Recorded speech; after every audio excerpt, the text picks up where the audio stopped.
देखिए, बंगाल में जो हो रहा है वो लोकतंत्र में बहुत ही खराब हो रहा है।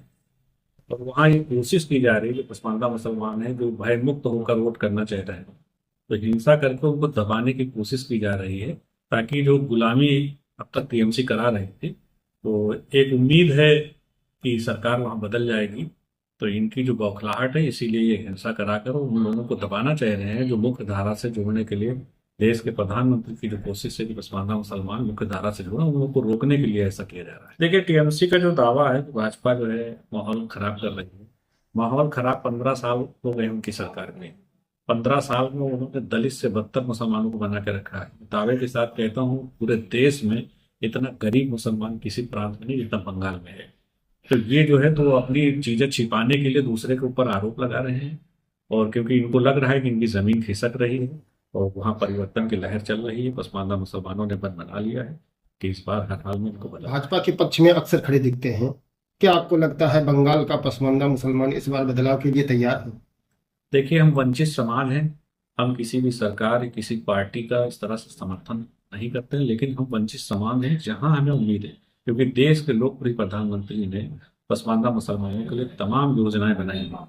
चाहे राशन की योजना हो, चाहे आयुष्मान कार्ड हो, या जो है कि कानूनी हो। तो इस जो आवास योजना है, इस तरह से पसमानदा मुसलमानों को डायरेक्ट उनको फायदा पहुंचा है, जो 70 सालों में कभी नहीं पहुंचा। बट यही लोग हैं जो सेकुलर कह के अपने आप को हम लोग को ठगने का काम किए हैं।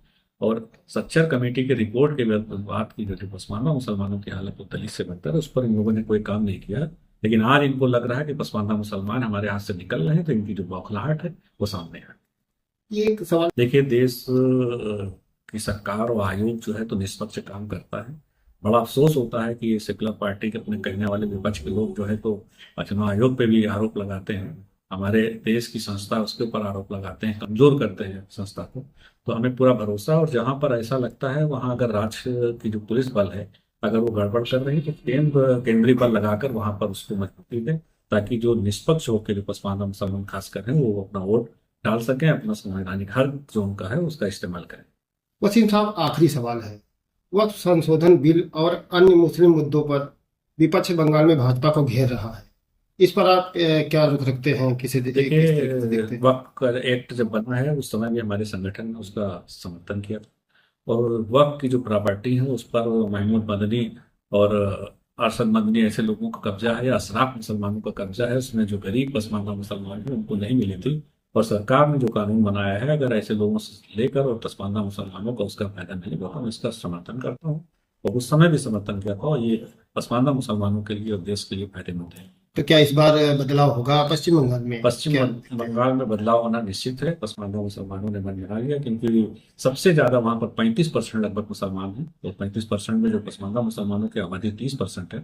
लेकिन एक भी वहां कोई नेता पसमानदा मुसलमान का नहीं है, चाहे न जनरल मुसलमान का है। अगर आप यहाँ देखते हैं कि सपा रही तो उसमें आजम खान रहे, बसपा रही तो नसीमुद्दीन रहे, कांग्रेस रही तो सलमान खुर्शीद रहे, लेकिन कोई भी एक मुस्लिम नेता वहां आपको बंगाल में देखने नहीं मिला। सिर्फ ममता जी अपनी डिक्टेटरशिप चला रही है, कोई मुसलमानों के में जगह नहीं है।